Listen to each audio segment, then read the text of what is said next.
So Mary, we are live. If you just introduce yourself and then please take it from there. I'm out. I'm on mute. It's your show. Okay. Thank you so much. It is such a pleasure to be here today and get a chance to talk and add to this wonderful conversation that's been going on mediation and our culture and traditions. And I will bring a piece and a perspective, as some of my colleagues have, about the United States. But first, I want to thank the people that I got a chance to listen to today. Pablo, muchas gracias para su presentation. Every night I study a language, and the last year I've been working very hard on Spanish, but I could not have done nearly the job that you had with the translator today and with the help of the people. But thank you so much. And Olga, also, thank you too for all that you have offered. This is an incredible opportunity, and I really want to thank our organizer, Vikram, Mediator Vikram, because what he's doing is he's doing something that's really needed right now. And I know many of us belong to a lot of different organizations in mediation and a lot of international groups, and I have for many years. But to have an opportunity over a 2-month period of time to listen to international speakers talk about their countries and what's going on in their culture is an incredibly rich experience. And I know he's recording these and so they'll be available after that. But this is exactly what needs to be happening. So Vikram, I wanted to make sure I thanked you and honored you for what you're doing. Let me tell you a little bit about my background. I am not an attorney. I don't come at this as from being a lawyer. I am a licensed psychologist. My Ph.D. is in psychology, and I have worked in the field of mediation as a mediator for over 20 years. Now that's been part of my job. My day job, I've been in academic higher administration and have been a department chair, an academic dean, a vice president of academic affairs. But I've also been called upon in those roles to be a mediator for 35 institutions in a university system. And so most of my mediation experience has been in that area. I've also served as the president for the International Academy for Dispute Resolution and serve on a number of different academic and mediation boards and panels, and because I think it's important. So I've done a lot of mediation training in everywhere from Greece to India to China. I've done work in throughout Eastern Europe, and because I think this is important. I think what we're about is, and I really honor all the people who are logging in, who are here now and will be logging in later, because this is probably some of the most important work we could be doing now in a world that seems so terribly disconnected. I put our website as Transforming Mediation, and I'm available there as well as through all of our social media that we were just talking about a little bit ago, through Facebook and through LinkedIn. So what I thought I'd do today, and certainly I'm open to any questions that come up, is talk a little bit about mediation in the US, talk about the current research that's impacting mediation, and it's most of it is coming from the US, but I think that it, as all of these discussions they can inform all of us and help all of us be better at bringing people together peacefully. And then begin talking a little bit about mediation and culture and maybe some ways we can address it together. So when you think about mediation in the US, the indigenous peoples who were here to begin with, they had a very collectivist model, and they worked on resolving conflicts very peacefully. And so they had a very good model. And then when all of the people started coming into this country, the British model came in and took over, which was very much a legalistic model. And then the people in this country historically who settled, developed their own American model that was very much the way of resolving conflict was through the legal system. In the 1940s, the Labor Management Act and the Taft-Hartley Act really worked to try to help bring, especially in the area of labor, some other methods of resolving disputes, because they soon realized that the only way to resolve disputes was not just through the court system. The Pound Conference in the 1970s in Minnesota added to that and started saying, maybe there's some ways we can start working things out and the very early vestiges of mediation were present at that conference. My friend earlier, Pablo talked about the Dean of Harvard Law, the Associate Dean, and he was very instrumental in, Sanders was very instrumental in really starting us to think that mediation held a lot of promise. And we needed to start looking at that if we really wanted to find a way to help people through their differences.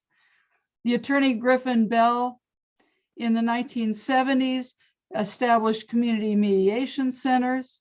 I live right outside of Atlanta. One of them was started there, and that really kicked off the mediation as it's known today, and as it continues to develop today in this country.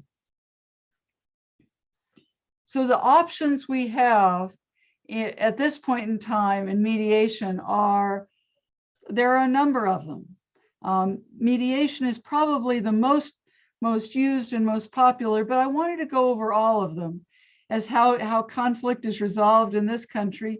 And my guess is it's similar, and as I listen to many of you. Certainly a lot of people avoid conflict and it just simmers and people then end up not getting along with each other. A lot of people do use negotiation, and that's more a very informal method, but a lot of attorneys use that. Certainly mediation, and I want to talk more about that in a few minutes, because certainly it grew out of the legal community in this country. But in some states, like the one I am in, over 60% of the people that are mediators are not attorneys. Arbitration is still used as a form of ADR in this country. Certainly the court system is available, but our courts have been so filled, and especially during the time of COVID, the cases are very backed up in this country. So that is a model where people don't have a lot of control. It's more formal, more costly, and maybe about 10% of our cases get settled through the court system. So what mediation is and how it's defined in the United States, it's a process where the neutral third party facilitates the settlement. They have no authority to make a decision or impose a settlement. They try to focus the attention on what the parties' needs are. And if they are very good mediators, they get out of the way and they help the people learn to kind of come up with what is going to work best for them. They don't focus on rights or positions, but what their needs are and what their interests are. People may be ordered to mediation, but settlement is always voluntary. We are getting in a lot of the states, and we'll talk more about it in a few minutes, where mediation is mandatory. Everybody has to go to mediation, but that does not mean you have to settle in mediation, or that you have to go along with whatever your mediator is suggesting. It is still a voluntary process, and settlement is voluntary. But if there is not settlement, they lose none of their rights, and they certainly can go to a jury trial. What I have is a picture of the United States, and in that you can see the states that have already the ones that are in green have employed arbitrators or mediators that are not just attorneys. So in more than half of the states, we have people that are mediators that come at mediation from another background, most of them from the helping skills, but not all of them. You just have to go through, and the amount of training varies by the state, but at least generally about 40 hours of training to become a mediator. And once you have that, then you can serve as a mediator for any of this. You can be appointed by the court system to be a mediator or an arbitrator. But you can see from this that a majority of states are already saying, we really realize that not all people who are mediators, you don't have to be an attorney or a lawyer to be a mediator. You can come at this from a number of different perspectives, and your training will be what helps you become a good mediator. Now, in the state I live in, which is in Georgia, even attorneys who are mediators have to go through training. And that is true in a number of states are starting to require even all of the attorneys to get some training in mediation.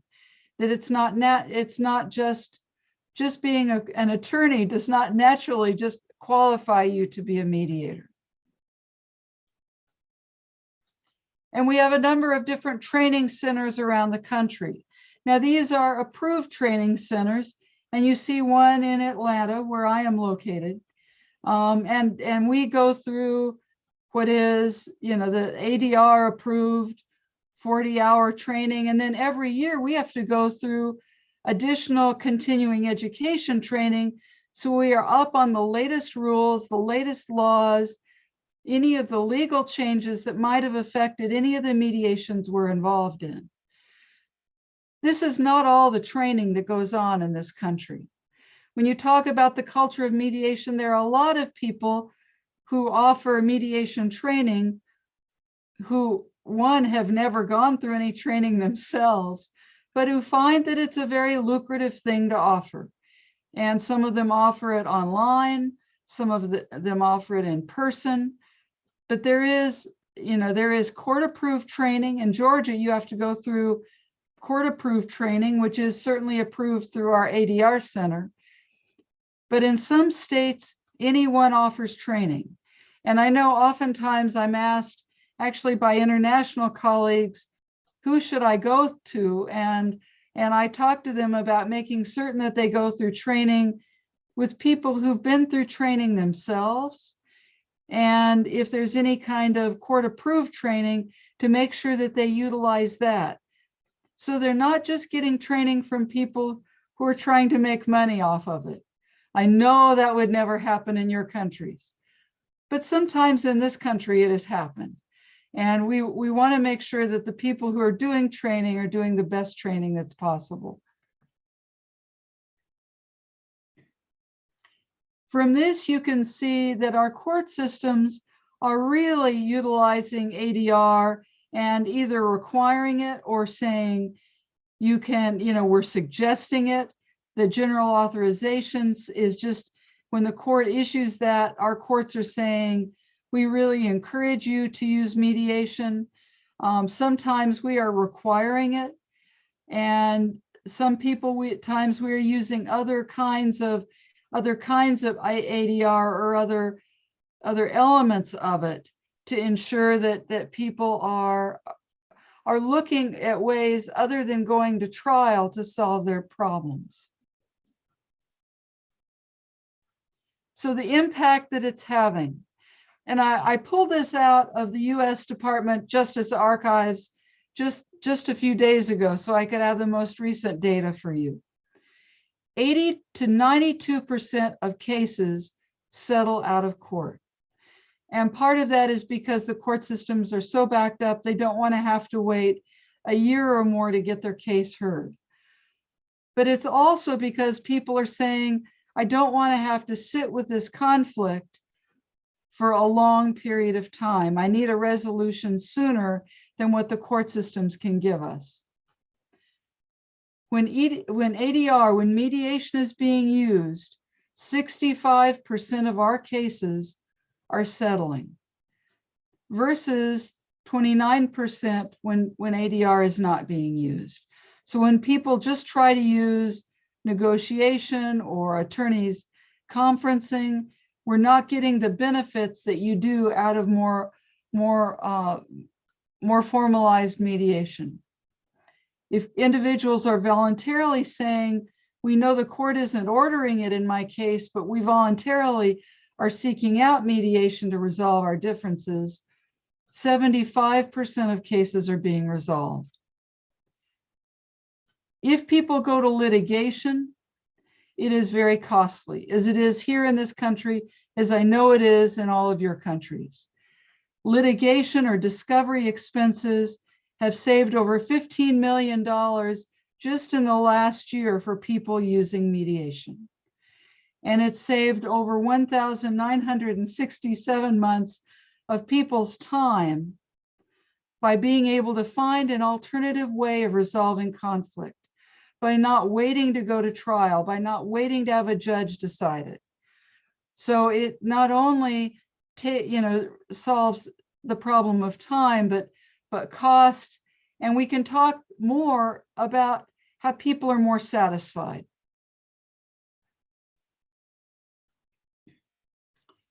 Being a psychologist, a lot of my work has been done in the area of research, and I still publish research. So I have a lot of respect and want to find out what the research informs us about what are the best practices.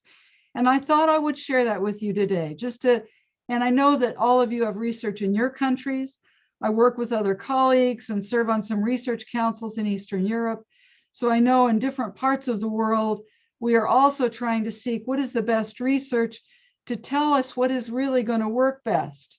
Because in our country, as in yours, sometimes attorneys and psychologists, we think, well, we know we're doing best because our clients settled. Our clients paid us, they must be happy. They told us they were happy. But sometimes what we found, all of us have found, is that if we do research and we ask them later in a way where it's confidential and they are not just telling us that to make us feel better, when we survey them, they tell us some very different things. And sometimes they're not as satisfied as what we think they are. And what I think is important is for us to get as much information as possible so we can be the best mediators we can be and learn what is going to work best for everyone. So basically what I'm trying to bring in today is some of the most recent research that's been done over the last 5 or 6 years, so that we know that it's current, it reflects our current mediation, what our understanding is of mediation today. And the first research I'm going to talk about comes out of the restorative justice system. And it was done by Lewis and Umbright. And what they found when they surveyed people who had gone through mediation, they're asking them after they've gone through mediation, and they found that people were more satisfied in mediation when they weren't directed as much. In other words, when they were allowed to speak freely, when they had, and with each other, they were less satisfied with mediators who directed them, who said, this is what we're going to do next. We have these stages, and this is what we're going to go through in mediation. They really liked a process that put some of the power in their hands so that they could talk with each other and they could learn to listen to what the other side was saying. The research, Lewis and Umbright concluded, when mediators promote the humanizing of the mediation process by allowing parties to freely share and connect with each other, the parties themselves tapped into their own latent human resources and recognized the humanity in the other person. What was really interesting in their research is they found out if mediators allowed these parties to really talk with each other, they started getting along with each other. It wasn't just that the mediators were trying to solve the problem and move on, solve the case and move on, but they found out that the parties could resolve their differences and get along with each other afterward. And that meant even if those parties, these were restorative justice cases. So a lot of times there was a great deal of pain and suffering involved. These were cases where individuals, there might have been assault or battery or some kind of injury or burglary or theft. So people had a lot of emotions stirred up. And one would think that that would not mean that you should put these people together in the same room. But what Lewis and Umbright found was that not only could you put them in the same room, but there could be healing that happened. And I thought that was interesting research. Sometimes we as mediators think, well, if it's too much pain involved, if people are too angry, we shouldn't put them together. But the research tells us something very different. The next piece of research I want to share with you came out of the state of Maryland. And they did some interesting things. What they did is they wanted to do a survey of their entire judicial system. And so what they did, and I've posted that up there, and I know that Vikram has a copy of this so he can share this later if you want to look any of this research up. But what they did is they surveyed the whole state of Maryland and what was going on in mediation there. And what they said is, we want to find out, one, are people really satisfied with mediation, or do they just tell the mediators or the attorneys that they're satisfied? We want to know if they're satisfied months after the mediation. And we want to know if they go back to court again. In other words, does the mediation teach them something? And are they really resolved in the conflict?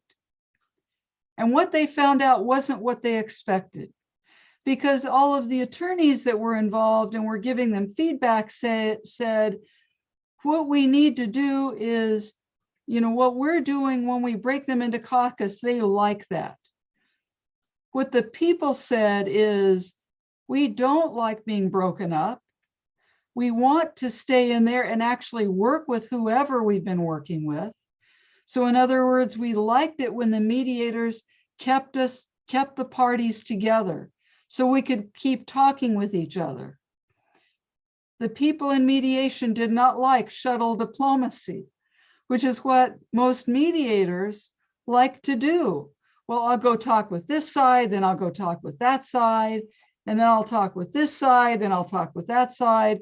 And what they found out in Maryland wasn't all what they expected, because the people in mediation said, please don't break us up. Let us work it out with each other. There's something important with that. They said, we like it when the attorneys or the mediators acknowledge the emotions, even if it's anger. They said, talk with us, help us work the emotions out in mediation.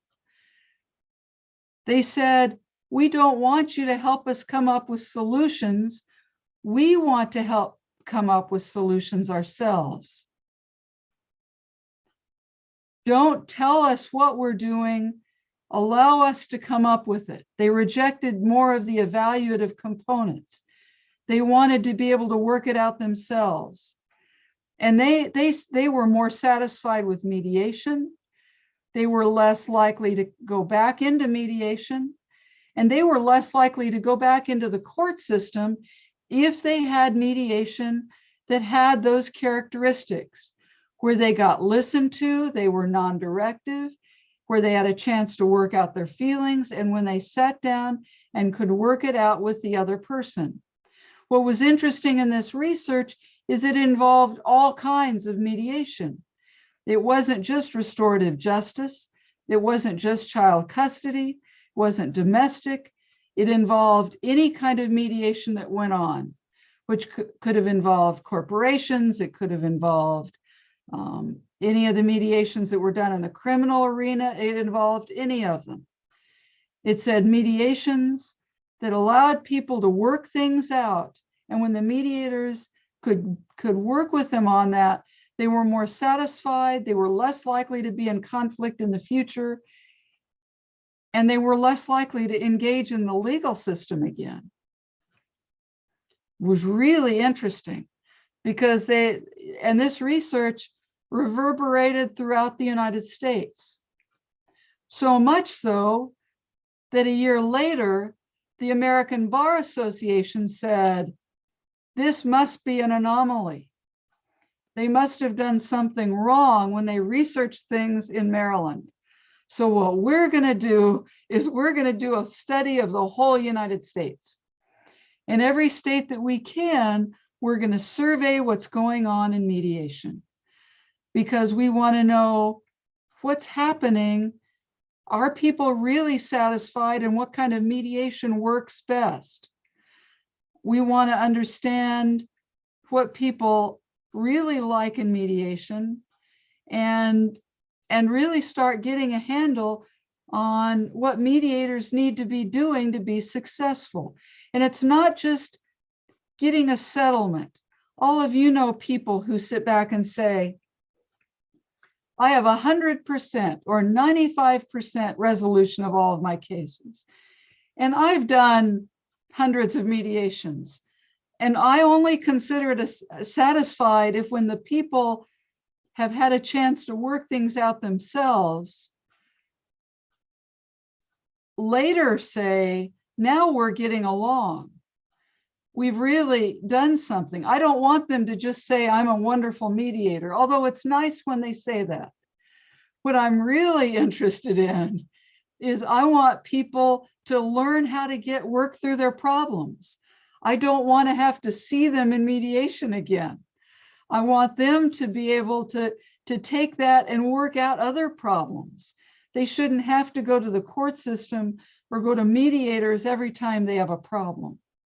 And what the ABA study said is that people who are engaged in setting goals, who shape the whole process, when the mediator allows them to express their emotions, when they develop trust and relationship with the other party, when the parties are left to work together, when the mediator isn't separating them into caucuses the whole time, when they value empathy and compassion and help people learn to listen to the other person, they like it.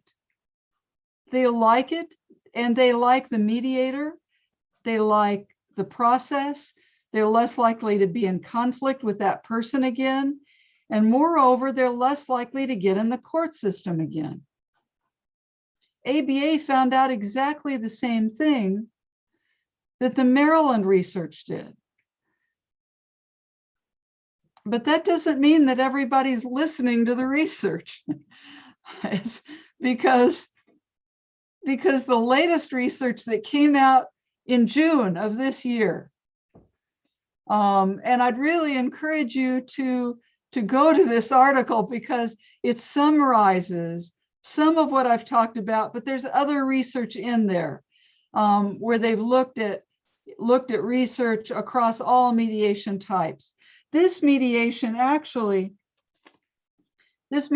research was done by these colleagues, Galton, Love, and Weiss, was done surveying 127 mediators from the International Academy of Mediation. So they were looking at international mediators. This wasn't just done in the United States, but it's outcome research that's saying, what in the world is going on in mediation? What are mediators doing? And how satisfied are the clients, the people who they're mediating with? And they found some really interesting things that I think inform us as an international community. The first thing they found out that they really like to be able to stay together. They did not like being put in caucus. But what the research showed is that most of the things that are going on today, most mediation around the world is being done in caucus. Most mediators are being trained to learn how to deal with people who are together. Like 95% of the training is teaching people how to work together, how to work with people in mediation together. but the majority of what's going on in mediation is going on in caucus.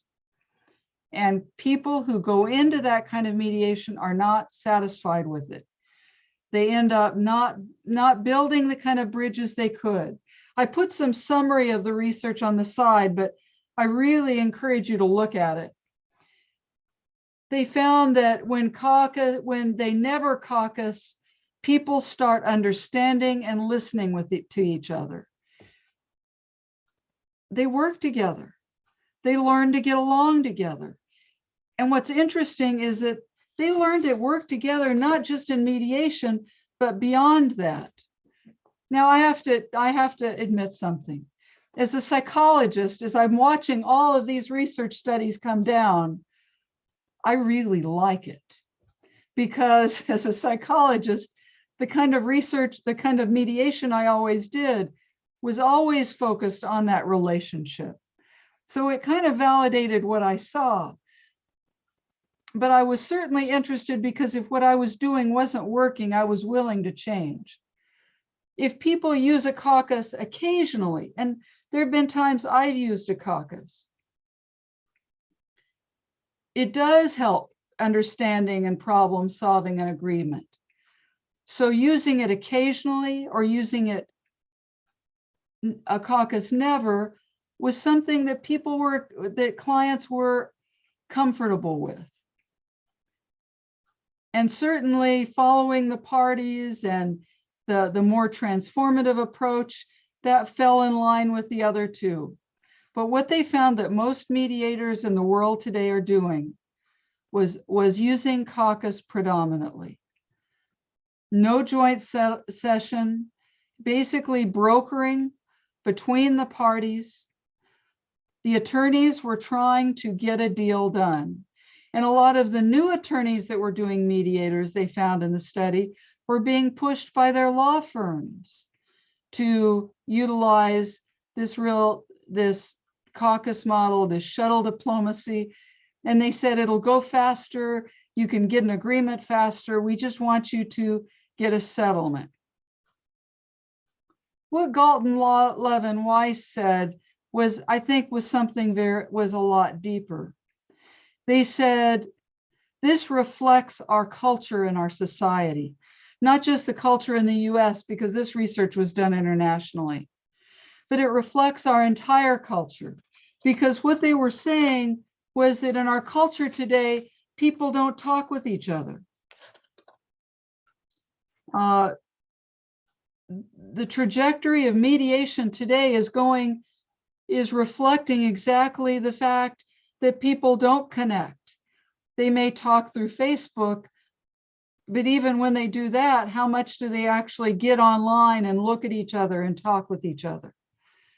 They're saying it's a reflection of our culture that mediation is starting to move to a less collaborative model and is moving more to a very separate model, which isn't that much different than a pure negotiation between attorneys.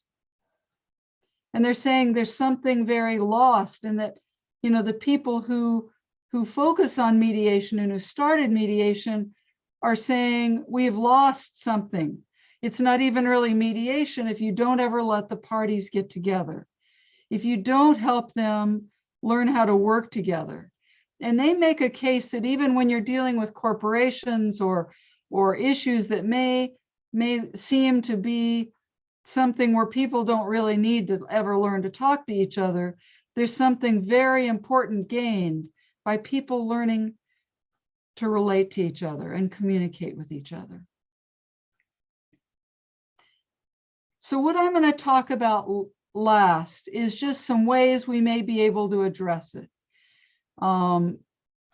as we learn to kind of address some of these differences. And I couldn't miss the opportunity to talk about some issues we struggle with in the United States, because we do struggle with them. And I know some of you struggle with them in your countries also, that culture and diversity are issues that continue to be issues that we have to mediate. But moreover, as a society, we have not been able to work through in the ways that we should be. We can be better people and not treat people differently. But our country has struggled with that. And what is being said and what we are trying to learn, those of us that are academics, those of us in the field of mediation, because all of our continuing ed every year talks about diversity. All of the work that's going on actually in the International Academy for Dispute Resolution right now, all of the members of the board are going through diversity training. So we can all be better people, because we need to learn to respect diversity. And let me tell you how important that is in mediation, because I've worked with mediation across cultures. And I've learned that if mediators think, oh, I have no problem with diversity, that does not mean that they don't have a problem with diversity. Because if we have any personal issues, we carry those with them to the mediation session. And it's very important we look at ourselves and our families, our culture, our heritage, our religious traditions, any ethnic issues that have gone on in our families, because if we can't work through them ourselves, they're going to get manifest in the mediation context. And we've got to be, if we're going to be mediators, we have to look at that. We have to come at this with some serious cultural humility and find ways that we say we don't know everything. And that's one of the things, I always do that by putting it on the table.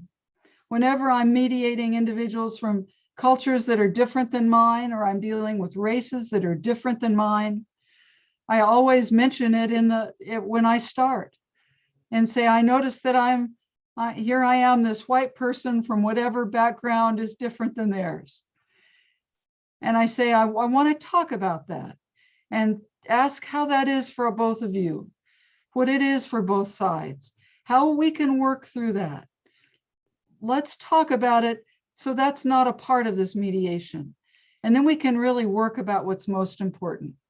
Because I don't claim to know everything about your country, but I do honor and respect who you are. And you will help me if there are areas that I don't understand. And please let me know if there's something you see that I'm doing that doesn't work for you. And you'd be surprised by taking that out of the table. Now you're going to be better as a mediator to be able to bring those sides together. Our individual issues is always a part of understanding the different roles of culture and differences, and understanding all the other things that are at play.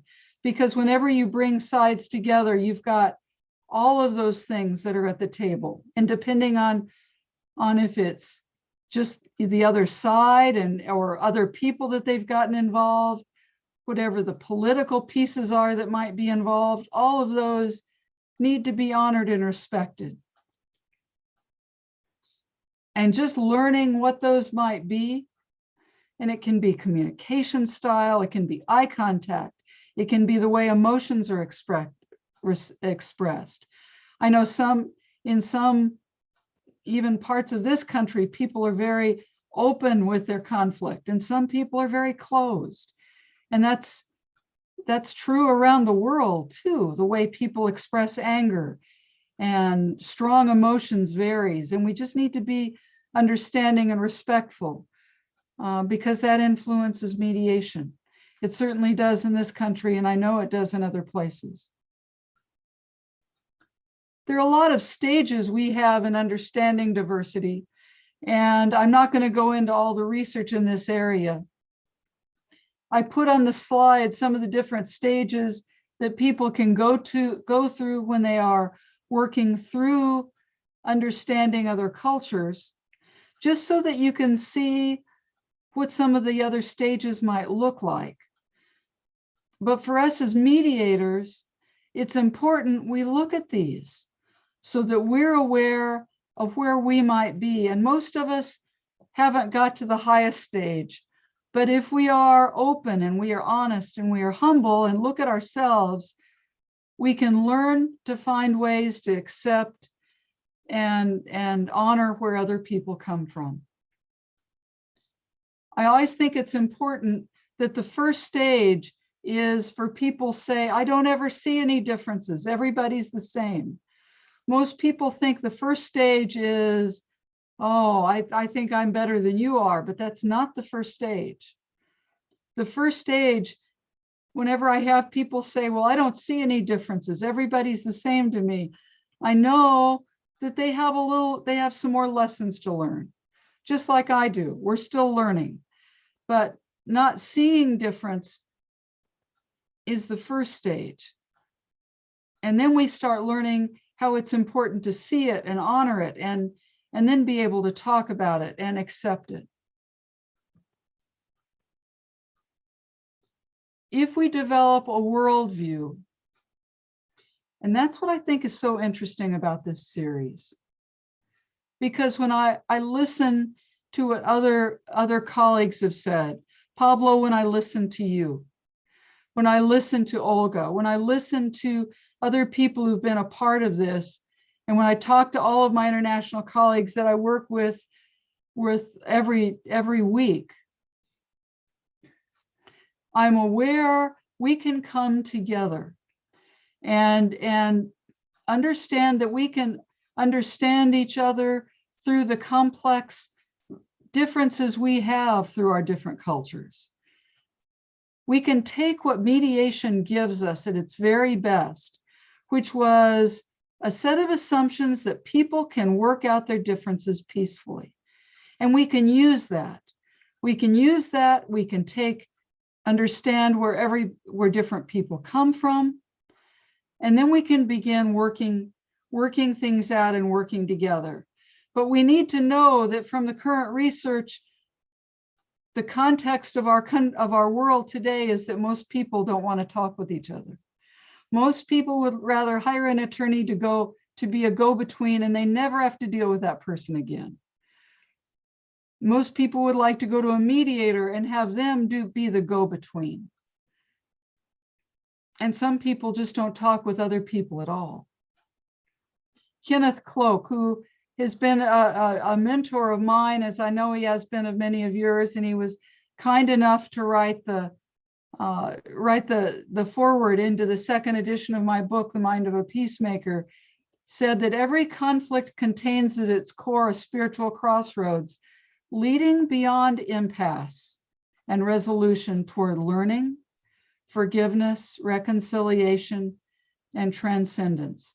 And I know Kenneth Cloke is a friend of Mediator Vikram because he had him start this series out.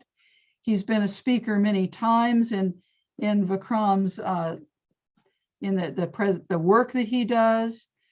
But I think he has something. If we can all be willing to learn and maybe be able to take that, to have the courage to actually bring people together and realize that maybe it's uncomfortable when people are yelling at each other in our room or across Zoom, but we have the skills to help them to learn to listen. We don't have to be afraid of that. All of us know that underneath anger is always fear and hurt. Always, always, always. When I see somebody that's angry, I know I can work with them because I know what's underneath it. But we have to be willing and have the courage to work on that. The UN has talked about the importance of a culture of peace, and that we can help do that. And I think mediators are on the front line. We can work on preventing conflict, and mediation is one of the ways we do that. Certainly the European Union has been focused on that. We've got a lot of people who've written about the importance of addressing conflict. And to be honest, if we allow people to work through their conflict in mediation, they're less likely to get into it outside. Our country, the United States, has been plagued by conflicts, and it's because we aren't letting people work them out. We're trying to now, but like many of you, we're struggling with the pandemic.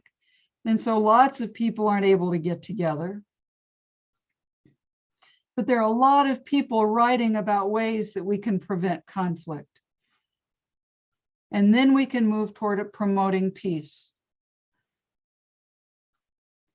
My brothers and sisters in Africa have a concept called Ubuntu that the Archbishop Desmond Tutu talks about, the fact we are connected.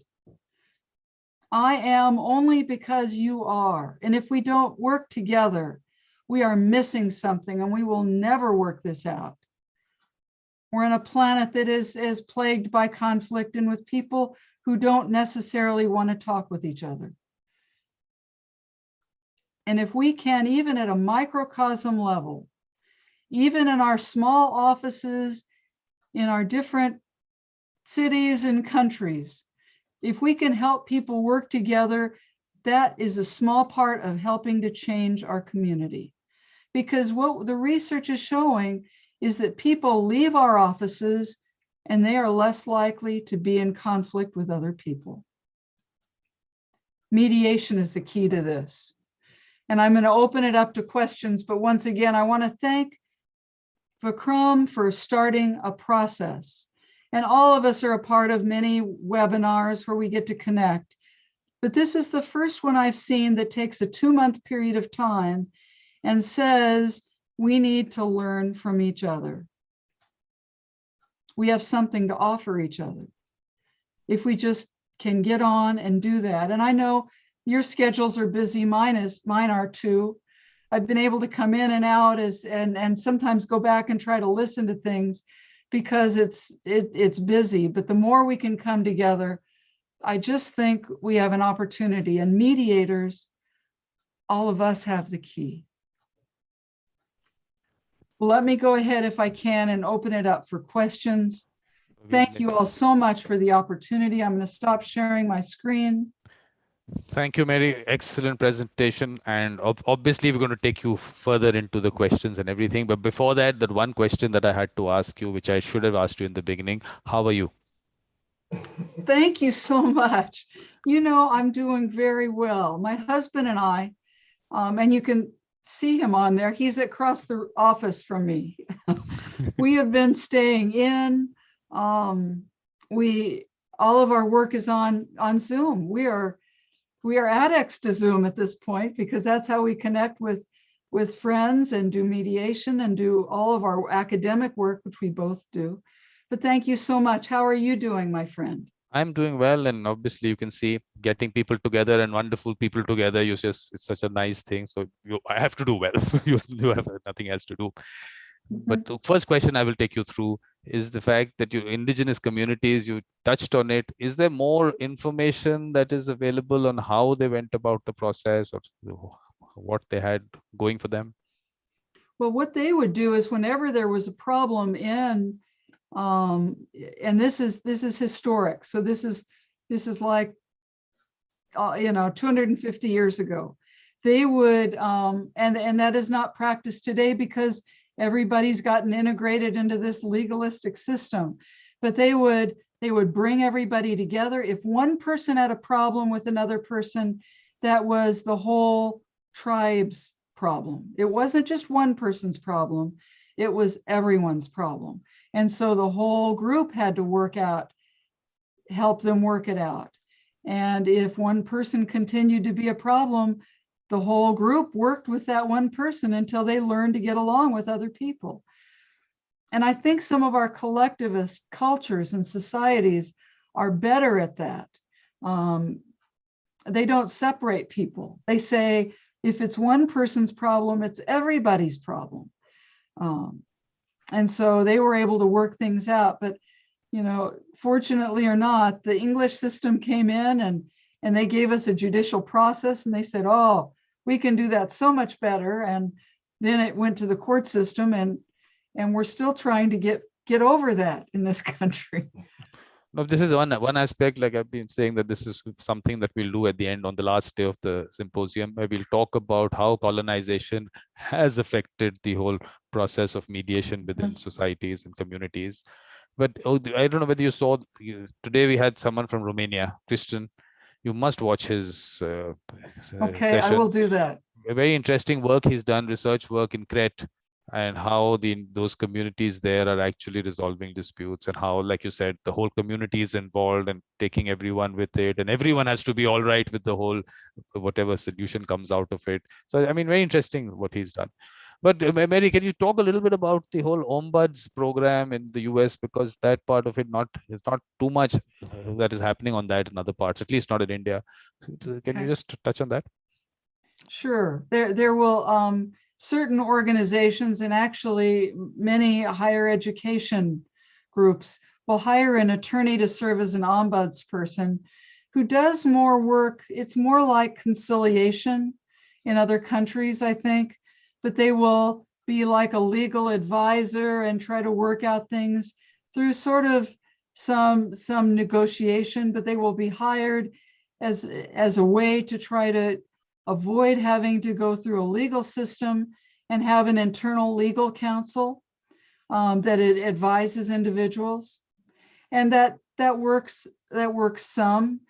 I think when you have an active mediation process in either institutions or organizations, that is more effective in terms of helping the people actually work together. I think from working with a lot of different OMSPUD people, I have learned that many of them will use what I call shuttle diplomacy, the going back and forth to try to resolve differences. And I think it can be helpful, but it is a way of taking people out of the court system, but it's just another step below that system. And it really doesn't work as much toward resolving the issues that brought them there.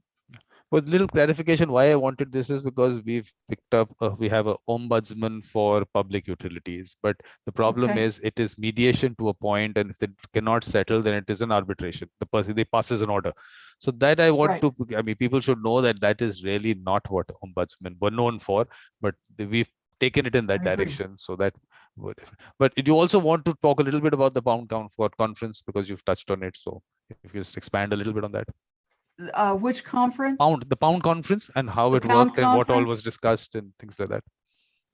Absolutely. Well, it was an opportunity to start saying we've got to find some other ways other than the court system to resolve that. And it really had a lot to do with the with looking at labor and industry, and how are we, we're getting all wrapped up in the court system with issues and labor relations issues. And it was a step toward getting people to say, what are some alternatives? What are other ways we can start resolving differences? So it really was, the next intermediary step toward getting us into a process of mediation. And as it went along, what kind of changes in the discussion took place? Do you think there were things that changed in those countries, in various countries, and did they discuss that aspect? Well, I do think it started the process of change. It started a lot of dialogue in this country. I mean, it got Harvard involved. It got Attorney General Griffin Bell. I mean, if those dialogues and some of those mediation type centers weren't set up, we would never have moved to the model that we have today. So I think it was a very critical part of the process of getting us developing a system of mediation. And when I listen to what's going on in other countries, and some of the other countries are taking intermediary steps toward mediation, that's what has to happen.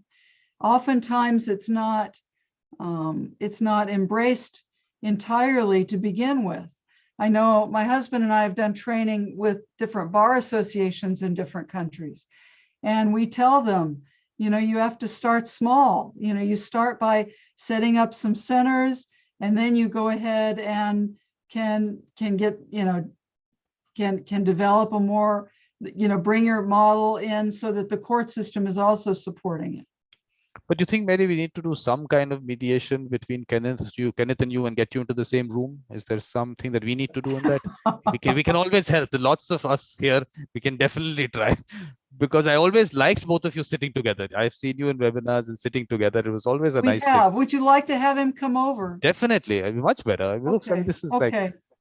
I mean, it was. Sometimes people think, I had one person tell me one time, oh, I really don't like it when you sit together I because was we there. can't sit together. I was And there. so I'm real sensitive if that isn't comfortable. No, I But was there. I was there when that person said that, and I also did not like the person saying that, because that is between both of you. For them to comment on this aspect of what you looking at him and him looking at you, that's perfectly natural. I mean, you're sitting in the same it room. is natural, and thank you so much. But you know, we take feedback seriously, and that's why we take the research seriously. We say, what can we do to be the very best we can be? And my husband and I, to everybody else that's on there, his background comes from law, and he started doing mediation in the 80s. So he's been doing mediation for 40 years. And actually his model of mediation, I'll let him talk about it a minute, please. Well, when I first started doing mediation, the only thing we were allowed to mediate was post-decree modifications in family matters. And it had to be by agreement with the parties and their attorneys, if they had attorneys, and with the judge. And so we came up with a model that was a co-mediation model that paired a mental health professional with a legal professional. And that was my first introduction to mediation. Of course, we weren't paid. It was all voluntary. And back then, mediation work was all voluntary, and nobody was getting paid for it. But it was a way that we started seeing how mediation could make change in couples that had been having trouble communicating with each other. And what we discovered is that, unlike court, when a final order was entered and nobody was terribly happy with it, when the parties walked out of mediation, they were happy with what we had done to change the conditions of their final decree. And the judges were overjoyed because they didn't have to see the case again. So they would routinely approve our modifications, and that process continued to grow. But the only thing I think we'll have to discuss this aspect about mediation and free and mediation in courts. That correlation that has happened, is that good, bad, ugly, whatever? I mean, this is definitely we need to discuss, because we have, of course, we have the US giving this model to other parts of the world, and everyone says, oh, someone from the US came in and they said you have to do it this way. But how did it work? How does it work? Why should it be like that? I think Yeah. we'd agree it doesn't have to be like that. It doesn't have to be like that, and it shouldn't. To be honest, it should be organic. It should come from your culture and your country. I mean, the reason I mention research is because I want us to learn from each other. I will get on and watch the Romanian Mediator. That you have to. That you have to. No, you must. That's where that's interesting. But because it should come from our culture and what's going to work best there. If what our colleagues Giovanni and others in Italy are doing, if it doesn't fit for the people in Italy, then it's not a good model. It shouldn't be the US model. Now, if we are wise, we will learn from the mistakes all of us have made.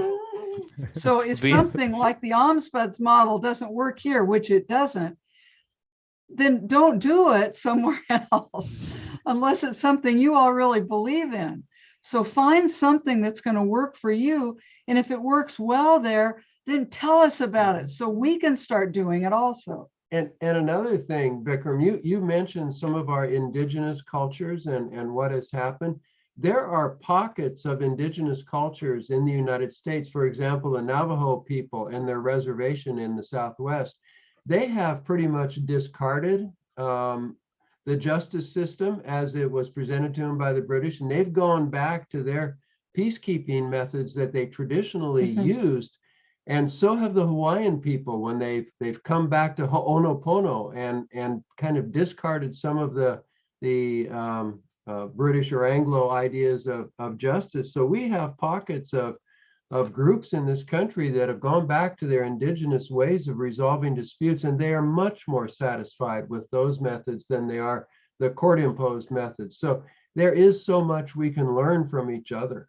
Yeah, because Martha was there from Canada, and she's part of the Mohawks in Canada, and she has spoken about how they are doing it. So I mean, it's all there. It just has to be put out as this is, these are things which are being done, which is what the idea behind the symposium was, and that is why Christians, the person from Romania, his session was important, because this is something which not many people spoke about. A lot of things went into the law, the current law, mandatory mediation, all that, but all that which is all there, which is lying there.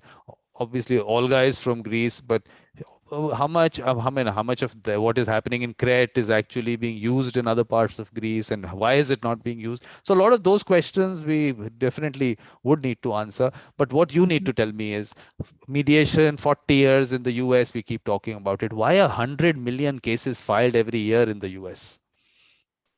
We're a litigious A very society. litigious society. People are raised thinking, oh, if I have a problem with somebody, I will sue them. And it's a part of the culture we're not proud of. But it is a part of the way people think. And people think, well, if I have a problem with somebody, I will go and I will fight with them through somebody else. I'm not going to go over and talk with them. And it's really interesting. And it's an artifact that I've noticed, even in this country, is that a lot of attorneys, and I think that's why they do caucus so much, they don't like conflict. And so what they do is they separate people so they don't have to deal with people who get angry with each other. And I think that's what the legal system does. It's saying, if we just sue everybody or have somebody else get mad at them, then I don't have to, and I don't have to deal with them anymore. And maybe I'll get rich from it. I mean, I don't know. The culture has got all sorts of things. No, but I would think that over so many years, people themselves might not have experienced mediation, but they would have known someone who's experienced it. And after that, also, if that whole culture of collaborative dispute resolution has not really taken off, and now it's still, it is a threat through the court, like you said, most of them get settled outside. So this route, why are we still going through this? I mean, I really don't want to understand. Oh, I wish I could understand. I do know that if we don't do mediation well, if we don't let people come together, people are saying, from the last few research articles that I was talking about, they are saying we don't like mediation if it means we don't ever get to work together. So it's going to negatively impact mediation if we don't do it the way it was intended. And it was intended to bring people together so they could work out their problems. And I think we have found ways so that we don't have to bring them together, but we need to go back to that, because when we do, then their idea of mediation is much better. Now, you know, we have a lot of friends and stuff that will come to us and say, oh, we know about mediation and we had a good experience with it. So that is out there also. But there still is a real thread of, a desire for litigation in this culture. No, yeah. Because that's what First response is always, I'm going to get my attorney, and bring a lawsuit. I was fascinated with what Pablo and Alexander told us about some of the indigenous societies in Colombia that are still preserving some of their dispute resolution processes. I wish someone would go in and document that so that we could become more aware of it, because we learn so much from other societies and other cultures that are doing dispute resolution in ways other than the formalized mediation we have in our country. Exactly. I mean, this is like, again, I'll say the same thing. The person from Romania, you must watch it. This is exactly what he has spoken about. This formal that is given to us is this concept of mediation that has been imported in most places, and whether the indigenous aspect of it is getting lost because of it. But I still feel that, look, in terms of India, I think we're doing something right. And maybe because we have a large rural population, maybe because of that, you do talk about the large backlog in cases. No issues. I mean, okay, whatever the reason, the inefficiency in the judiciary, that's one reason. But only 18 million cases are filed every year. Can you imagine? 1.3 billion people, only 18 million, and 300 million people in the US filing 100 million cases. I mean, we would have been 400 million cases in the courts if that would have happened. So maybe we have to go back and learn, which is what I'm trying to do. I mean, trying to see whether we can go back to that aspect of it, and how even the Christian was talking about the aspect of the trust in the mediator. So that trust that the community has in that individual, and of Yes. course, some aspects of the fact that as communities, as a social structure, that has changed over time. And then are we really looking at is there any social pressure at all?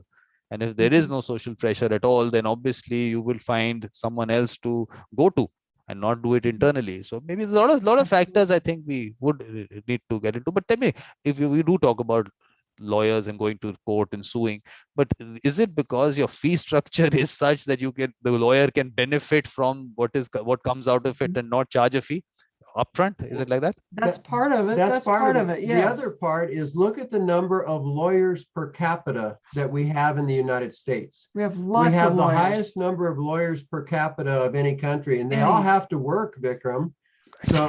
So they work by generating lawsuits. Exactly. But tell me, how many mediators per capita do we need?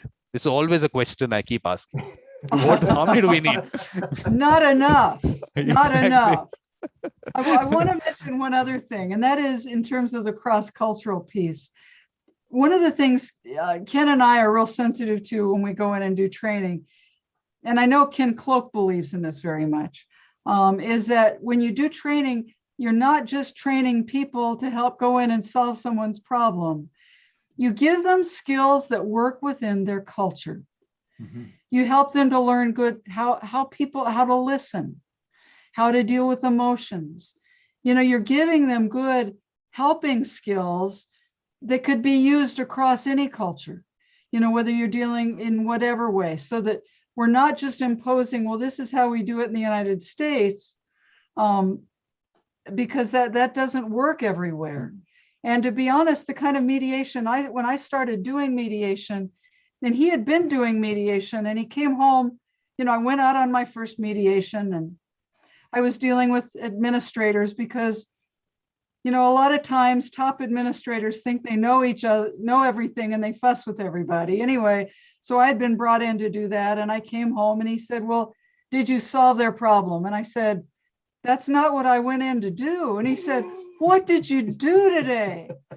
And I said, you know what I did? These people are going to work together, and I helped them learn to listen to each other.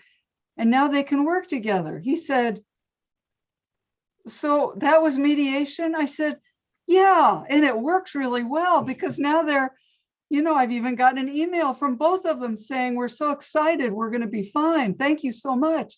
And I'm thinking, what do you mean? You just had them work through what the issue they brought? That's not the issue.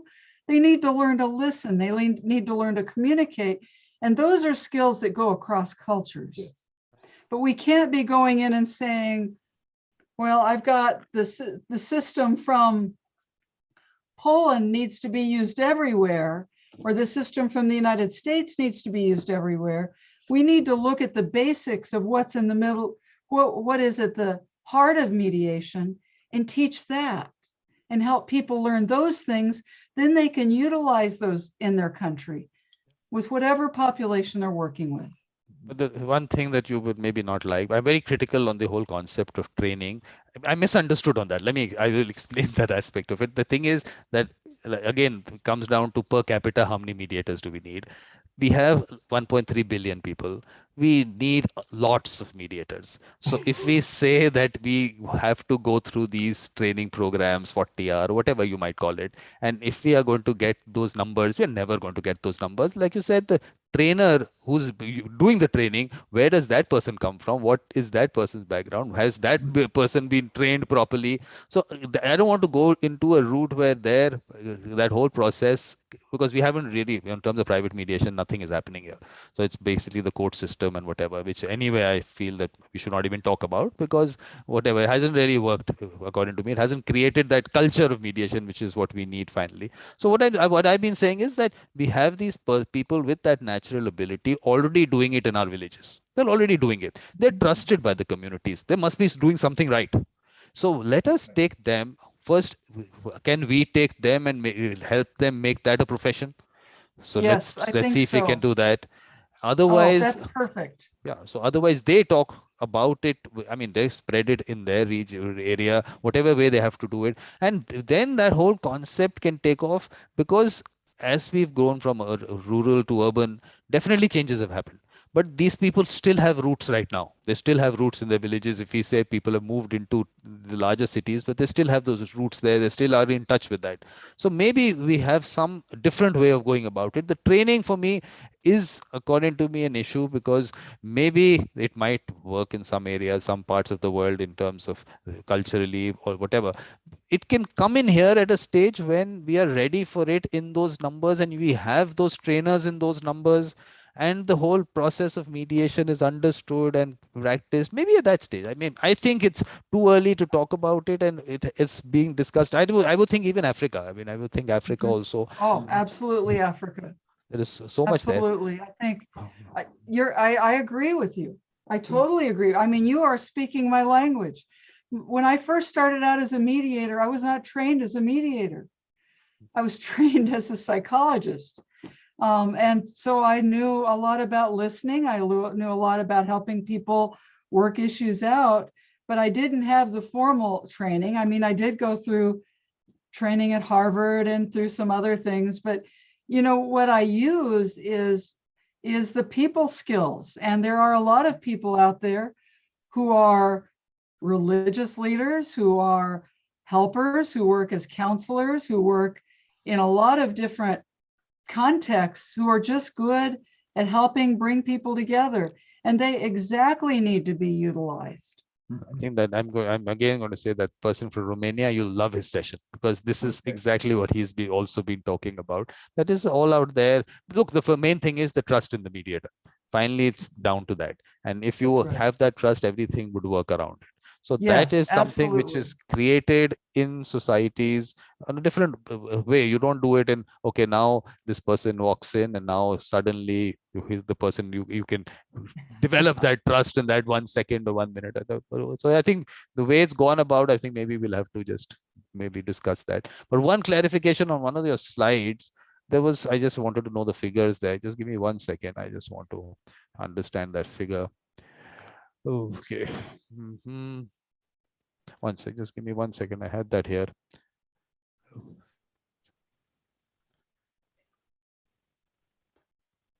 I really wanted to understand this figure. What were these employment, when you said these figures here, 30 to 40 and all? What is that? Those are people who are actually employed not as attorneys, but as arbitrators, mediators, and conciliators. Only these numbers. That's it. That's it. And that's the most recent data. I think that's it's 2020. Because if you compare this with the number of lawyers that you have, this is nothing. Oh, well, you can see the problems we have in this country. Yeah, I actually didn't understand, because I'm telling you, those numbers didn't sound like anything there. So I think that part of it, I don't know what changes have to happen. Obviously, you know better. That's always there. So well, let me take we have a lot of work to do. That's right. That's what it says. And I like the idea of bringing everybody involved, because I don't think you have to go through a certain process. I do think, if you don't have natural skills in mediation, that you need to go through you need to get some help in learning how to work with people. Sometimes I've seen mediation, I guess I'm speaking of mediation training, where I've heard people go in and say, this is all a game. What you need to do is just fake it. If you fake it, people will believe you, and then they'll kind of get along, and this is how you do it. I mean, I just want to make sure there's some integrity among the people who are doing mediation. And you can do that a lot of ways. If they are a good person that's respected in your culture and your society, that's good enough. Exactly. But if there's somebody who's coming in just trying to make some money off people, we don't like that. We want people, because most of our work, we give most of our work away. Because all we're trying to do is get people to learn to get along with each other.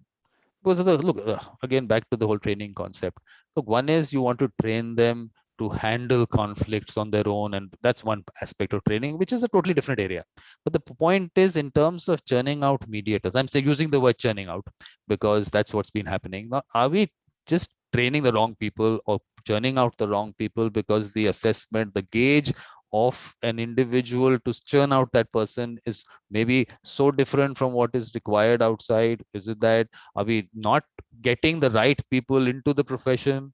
Is that the issue? Because if the person has that natural ability, like I was saying, it's already happening out there. So are we not being able to draw those people into the profession? And why, if that is happening? So I mean, maybe something there. But are you short of time? Are you short No, of time? no, we're not Okay. short of time. We're Okay. fine. Because there are questions there Um, which I would like to take. Okay, Because it's a good question. I think, yes, I think we have some of the wrong people who are mediators, but it's because of how they've been trained as lawyers. In this country, if they've gone through law school and they have learned to be, the goal is win, win, win, kill somebody, and then we say, now you can be a mediator, they don't have the right mindset to be a mediator. And then it takes working with people like us to say, how can we get you to be a kinder, nicer person so that you don't, so that you allow people to come together and work together. But yes, I agree. I think we've got some of the wrong people. I think there are natural people in the communities that we are not tapping, and we need to do more of that. Because finally, look, you have, yeah, please. No, go ahead, please. No, I'm saying that once you, that whole natural ability thing happens, and that naturally brings in the trust. If it naturally brings in the trust, the user experience is going to be good. If the user experience is good, the whole word travels everywhere. But if it is going through this route of the courts and the way people have experienced it there, like you said, the way the striking a deal kind of mediation where it is only caucusing or whatever way they're going about it, the user experience doesn't seem to be good.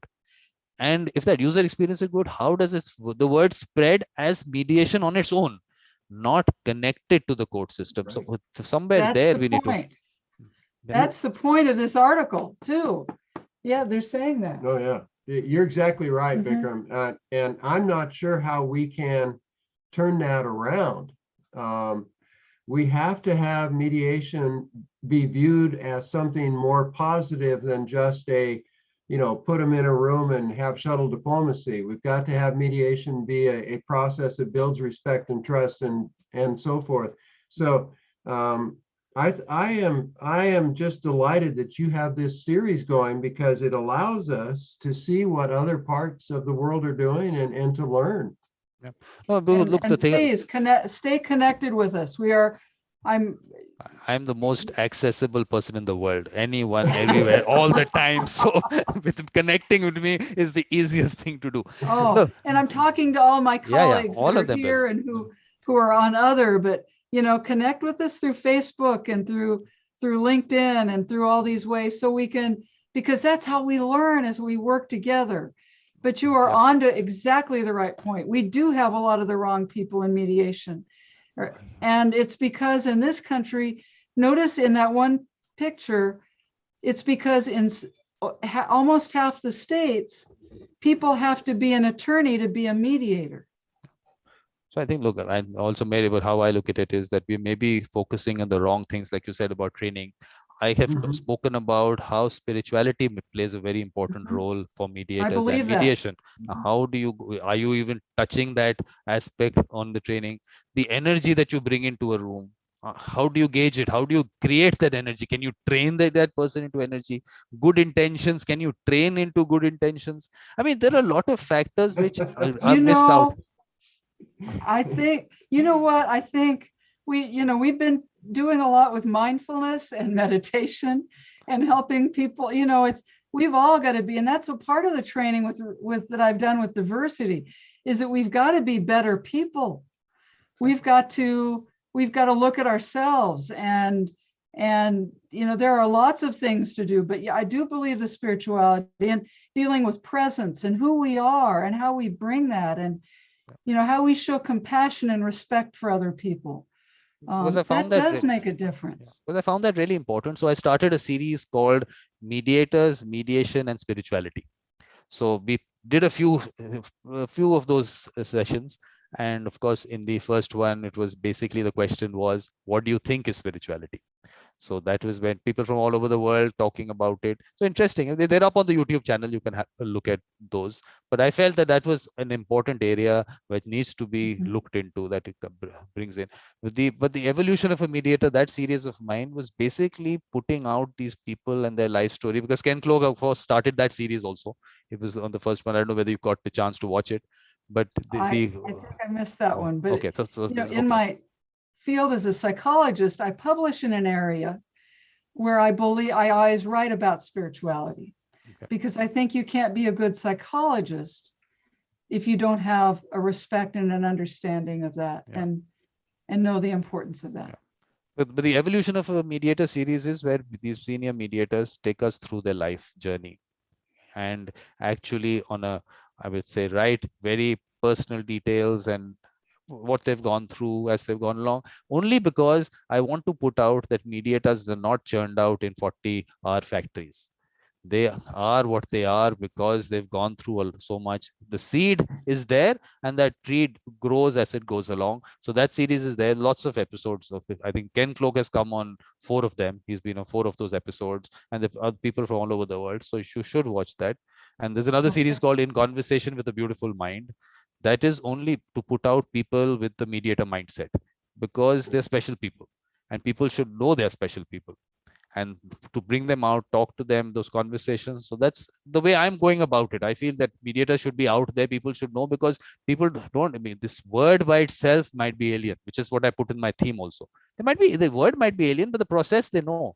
They know that this is process like that. So first, valuing those people to bring them out is important.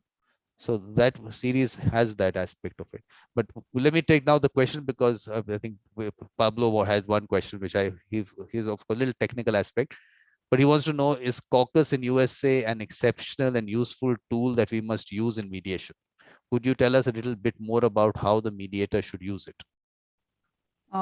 You're talking about focus? Yeah, because you spoke about caucusing and the aspect that whatever research has shown. So he wants to know, is it an exceptional and useful tool? I'm trying to make sure I'm using. What I'll do is let me put up the question there. If you want, please let me see the question.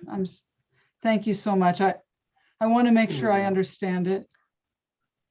Oh, caucus.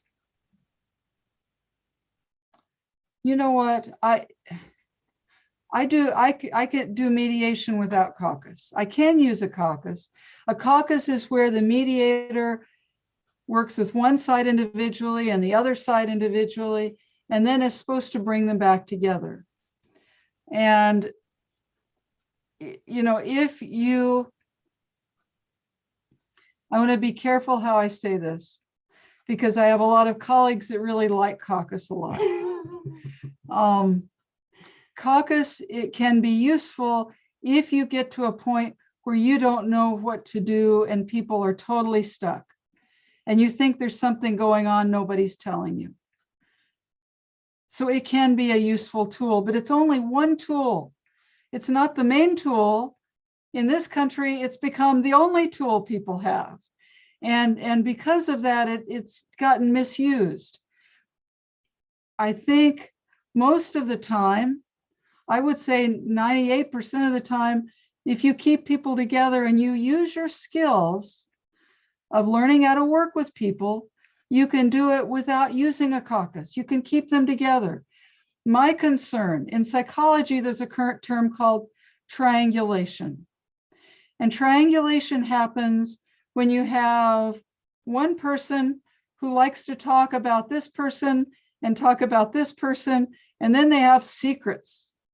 Do you know what I mean? Maybe it never happens in your country, but sometimes in this country it happens, where one person likes to have secrets about two other people.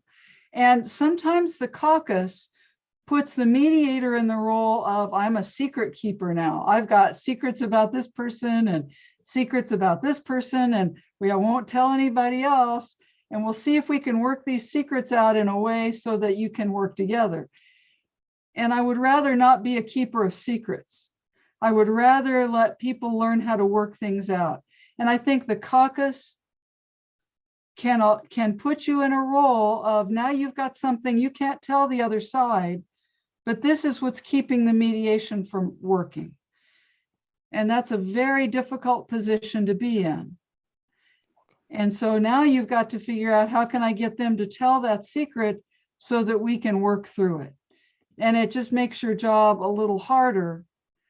I think it can make your job harder, but that's my perspective. Do you have any thoughts about? I agree. I think that's exactly the way that caucus has evolved. And part of it's because some mediators are unwilling to deal with emotion. And as soon as emotion comes into the room, their response is to break people into caucus. Okay, so now we'll have to get the Spanish version of it. Alexander, are you going to help on that? Or just you'll have to unmute yourself again. I just muted you. Yeah. Okay.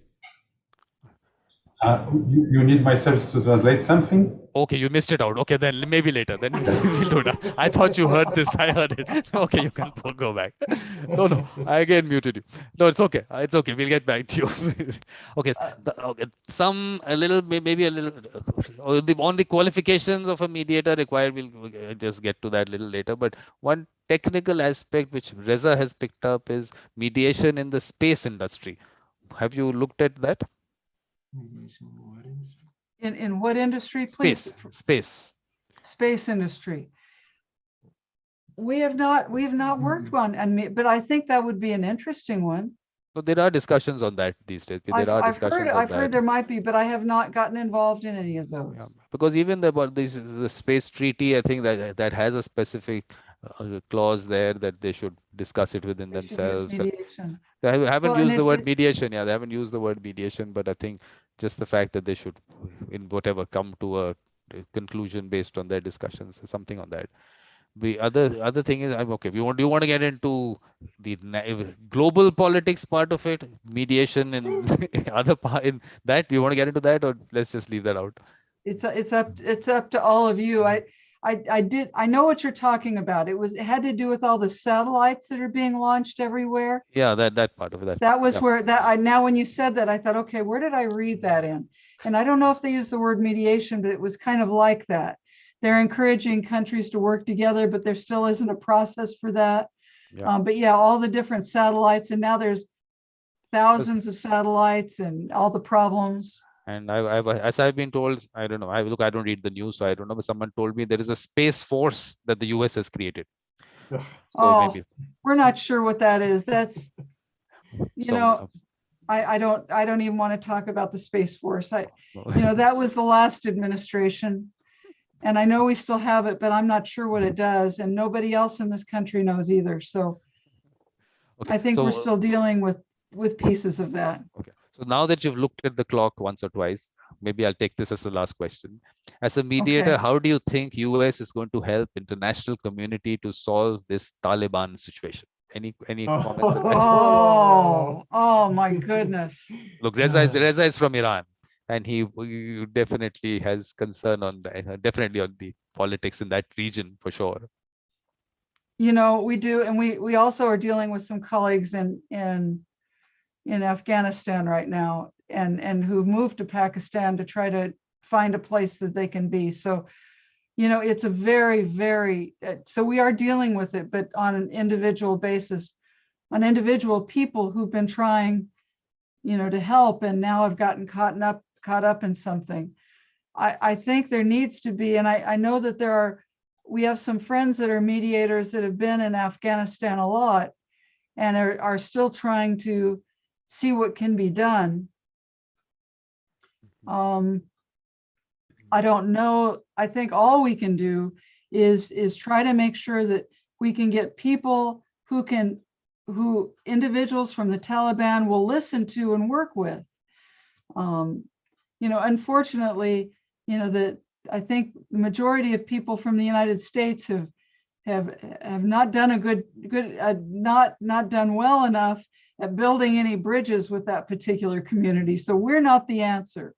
Yeah. But I do think we need to get countries where people are listening and can work together and see if we can't help them, because the Taliban is under tremendous pressure now from lots of different groups.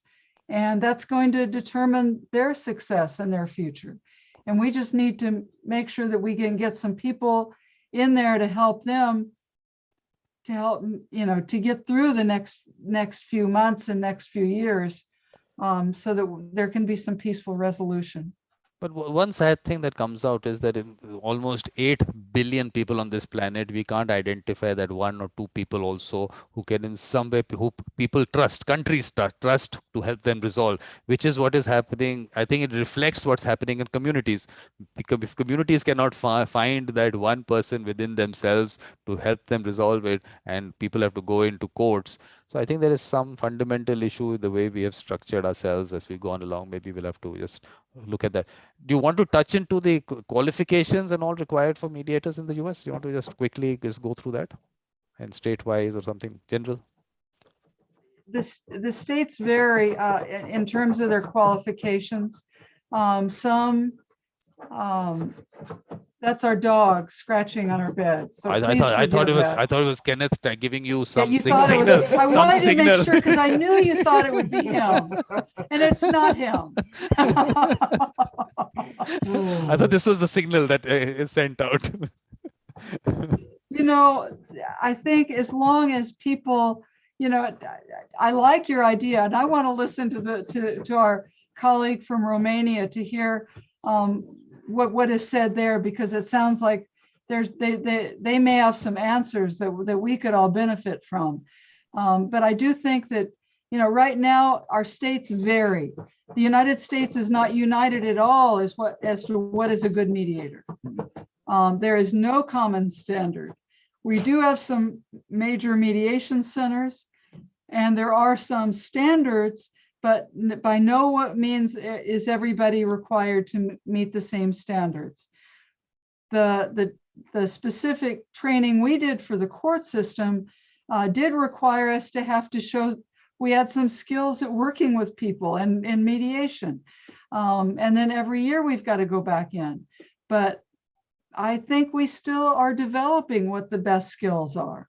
Mm-hmm. And I think, I'm looking forward to learn from all of you as things we might include with that. But I know, being able to build trust, being able to respect each other, being able to move beyond cultural differences, being able to show compassion, being able to, to have grown from pain yourself. And that ties into the spiritual piece of what you're talking about, Vikram.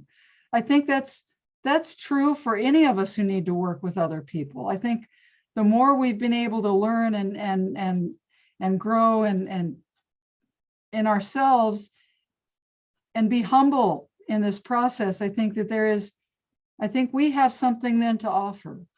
Yeah.